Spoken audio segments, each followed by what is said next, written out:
Resident Evil Vendetta.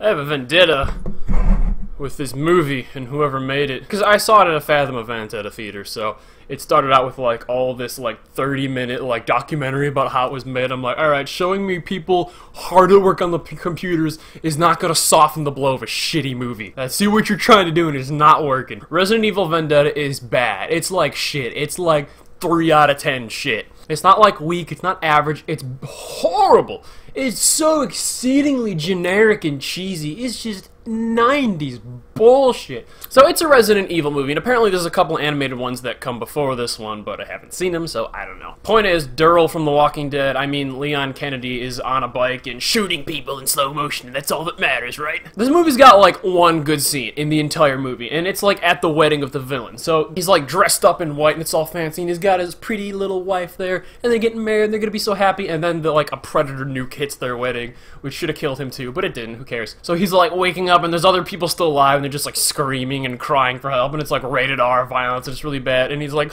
still holding the hand of his wife, and then he pulls it up, it's just her bloody arm, and it's like, oh man, that sucks.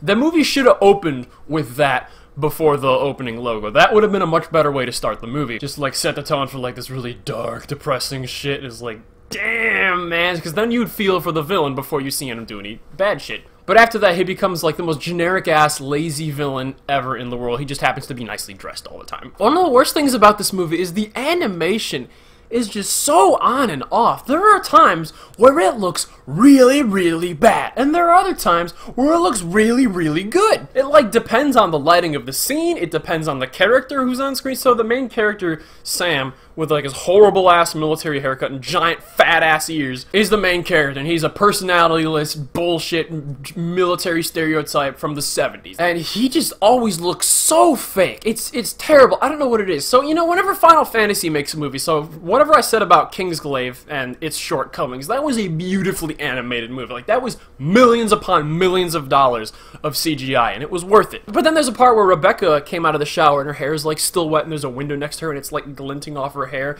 and they move in the physics. That looked really good. It's so inconsistent. I really don't know what's up. There's other times where the screen, it looks like somebody turned the gamma all the way up, and it's like so bright, and like the blacks are like a really bright gray. Clearly cut corners from a rush development project with a low budget. That's what you get. The movie on the whole feels like a straight to Blu-ray from 2006. The plot is just so shitty. Evil bad guy from Umbrella Corps, or not Umbrella Corps, is making zombies. We gotta find a cure. We gotta stop him from turning the whole world into zombies. Yeah, whatever, who gives a shit. The movie prioritizes style over substance so hard, and generally I'm okay with that. Zack Snyder's style over substance. I love Zack Snyder. But this movie is like, there's like this hallway where there's this super cheesy one-shot camera that just keeps panning around. Alright, one shots when it's CGI do not impress me, okay? I appreciate you're not cutting the footage so often, but it doesn't impress me because it's all done on a computer. Leon's like on a bike, leaning off the bike as it's going, shooting between his legs and behind his head and around it, everything. Alright, he's got a pistol,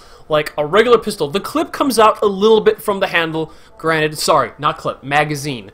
What a sin, right? The magazine of his handgun comes out a little bit from the butt, so he's got a few extra rounds, but I counted once, 35 shots without a reload, without a cut. That's the kind of physics we're dealing with. And the other guy with his assault rifle, okay, and that's a semi-automatic pistol. The other guy's just got a generic-ass M4, M16, and he's like spraying and praying like he's suppressing fire machine guns. Like, full auto on a 30-round magazine in an assault rifle is gone in 5 seconds, or less, probably less.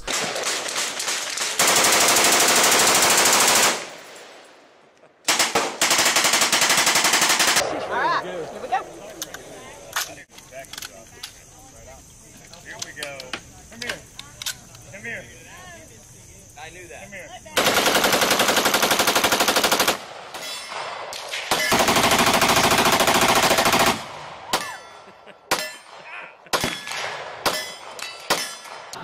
What you thinking so hard about? Just that I'm definitely not gay. And he just keeps gunning people down left, right, and then when he finally reloads, it's just like, oh, f*** you. This movie sucked, and it was horrible. If I sound like I have a stick up my ass, it's because I really have to shit. I'll give the movie 2 points above a 1. 1 for that one opening wedding scene that was good, and then 1 for just how the villain was dressed. He always had, like, a red shirt and a black tie, and there was, like, pleated You could see the threads in the tie, and he had like a silver vest and like, you know, those guns that go into the shoulder. He was really, really well dressed, and that made me want to go shop for ties and shirts. And his clothes always looked really good too. His vest, you could see all the individual fibers. I'm telling you, man, there's something wonky about the animation. It's not always bad, but it's usually bad. So 3 out of 10, Resident Evil Vendetta. Don't bother. It sucks. Just play the game again because it's amazing.